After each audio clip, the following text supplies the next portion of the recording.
Kahibaw ka ba na ang usa sa gitawag na small scale corruption kay ang overpricing materials? Kung wala pa, intro sa. Yo!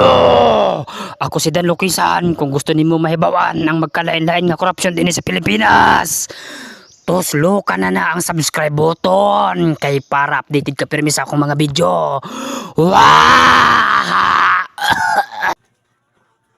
Ingon ani. Ang small scale corruption o gitawag na petty corruption mauni ang uri sa korupsyon na permi nahihitabo sa pangkadaadlaw o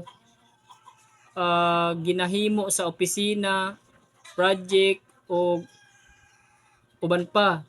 Bisag gamay lang ang tawag ani kumpara sa dagko na iskandalo pero dako gihapon og pinsala sa pundo og tiwala sa publiko.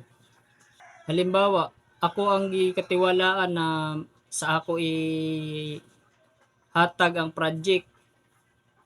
Karon ang sa natural nga presyo sa tindahan akong patasan para sa ako mangadto ang mga presyo nga akong gipasobrahan.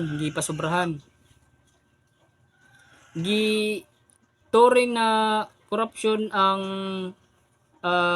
overpricing materials kay ilad o gisamantalahan ang tiwala sa mga tawo.